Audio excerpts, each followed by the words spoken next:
Okay, it's emergency video time. We're clean on OPSEC. No, we're not. This is unclassified, so OPSEC or operational security is pretty much not clean. That's what happens when you're not in a classified setting. Look, this is so far of the very young second Trump administration, certainly one of the biggest scandals out there, quite honestly. And as always happens in these things that we never learn, the cover up is worse than the crime. In this case, the cover up may not be worse than the crime in terms of what it actually did, but the cover up is what's getting all the attention. This is the crazy thing. So, a Signal chat group, which, by the way, if you actually read that whole Signal thread, it's obvious that there are other threads that existed either concurrently or prior to this one because they've mentioned something about in the other group or the other thread. But let's take what happened. So again, first off, having a discussion about impending military strikes absolutely cannot happen on something like Signal. Now, some people will say, well, Signal's encrypted. It is encrypted, and it's probably one of the safer apps to use if you don't want, for instance, law enforcement or somebody getting in and seeing what your messages are. But one thing we do know is, for instance, in Ukraine, the Russians at one point had exploited a loophole in Signal and used that to actually track down Ukrainian locations. So the idea that on a personal cell phone you can have Signal and talk about things that are incredibly classified is it's asinine.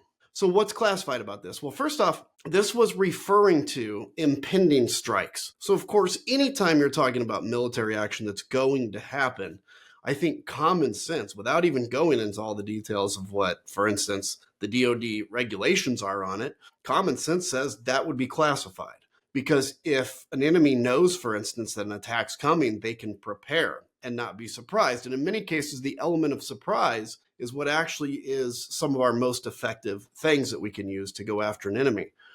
And then you get into the details. As today, Jeffrey Goldberg released, in essence, calling out the bluff of the administration, the details of what was in that. Now, let's think about this. Going back to the cover-up of the crime issue.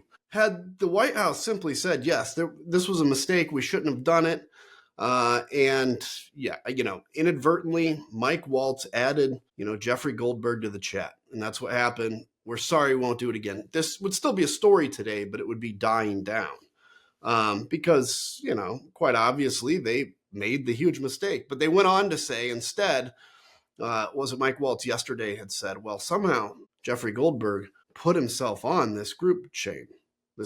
First off, every one of us have used group chats to some extent. You can't force yourself on one. And let's say you could. Doesn't that even make the case stronger that you probably shouldn't have been on whatever app you were using that somebody just forced themselves onto? So again, going back to what are the details of this? So what we saw in this release today, because Jeffrey Goldberg had been super responsible and then made a decision. Okay, they're saying it's unclassified. I you can't impugn my reputation here. What we saw was an exact prediction. This is what's coming. Here's the time on target. Here's what we're going after. These are the assets being used, MQ-9s and F-18s. Now, I want you to think about the MQ-9 it's an unmanned, basically predator. It's a drone, but it's a big one. It's not like a small drone. And then, of course, F-18s are manned naval attack aircraft. Now, the idea today, as a few were pushing back saying, well, but that doesn't show locations of these assets. But that's nuts. Because if you're Russia, quite honestly, if you're somebody with Google Maps, you will know the location of MQ-9s. And we know almost at all times where our military naval aircraft carriers are. That's the ones that house the F-18s. So yes, locations were known. So what we saw in this chat clearly was not just classified, but was probably classified to among the highest level, maybe just shy of some of our nuclear secrets. But they continue to say, one of the arguments today was that Jeffrey Goldberg had said war plans, and then in the article today they said attack plans, and attack plans are different than war plans. Well, that's nuts. It's completely untrue. War and attack are among the same things. They occur at the same time. If you attack something, you're in theory going to war with it. If you're at war with something, you're going to attack it. But they continue to think that we're stupid.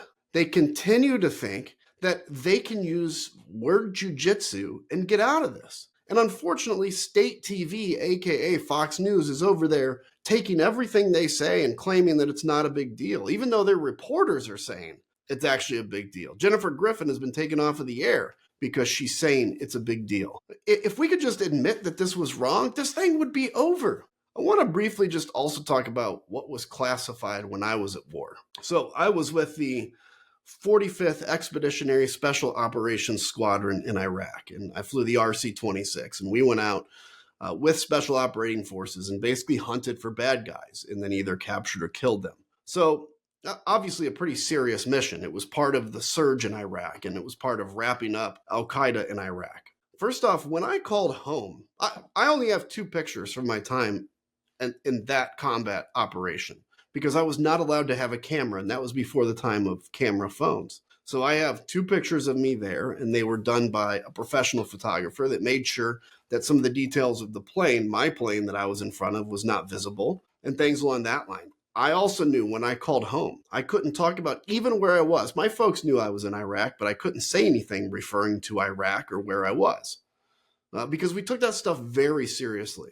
I remember one time I'm on the phone even, and we get attacked. The base gets attacked with indirect fire, which is basically mortar rounds. They were very inaccurate, but I had to get off the phone, and I couldn't say that we were being attacked by mortar rounds. Everything was classified.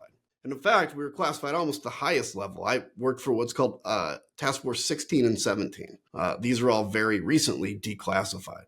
But even when I would go out on a mission and go after a certain target, we did not necessarily know the names of those targets we were going after until the mission was complete. And only then, only about half the targets did we ever find out who they were.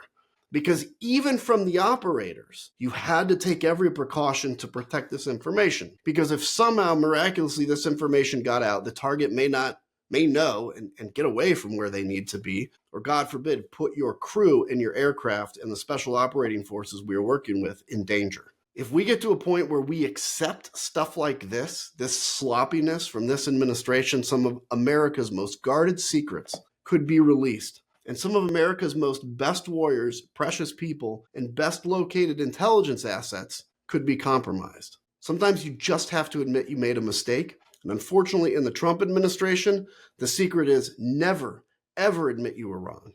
And that's what they're continuing with today. Unfortunately, these folks should be held accountable for lying to Congress, but they probably won't because Republicans in Congress will try to sweep this under the rug. But Democrats in Congress should make it clear that if they're elected to the majority in a year and a half, that they will in fact investigate this and get answers. That's the kind of agenda you put out for the American people to say things will be different under us. Keep in mind the hysteria that we went under with Hillary Clinton's emails, and that was rightful concern. But if you think of the investigations and the hysteria, and then something like this happens, and the same people sweep it under the rug, it's unacceptable. As Americans, we deserve leaders that are going to tell us the truth and that are going to be honest. And so far, we've seen them fall far short of that. Protecting intelligence and secret classified information is the most important thing we can do.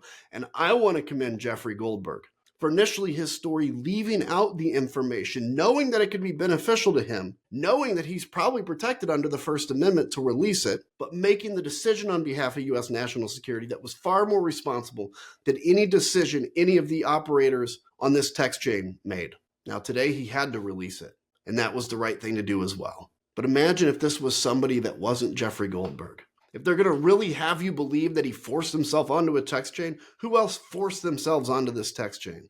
Or other text chains that we don't know about? We deserve better, and we deserve answers.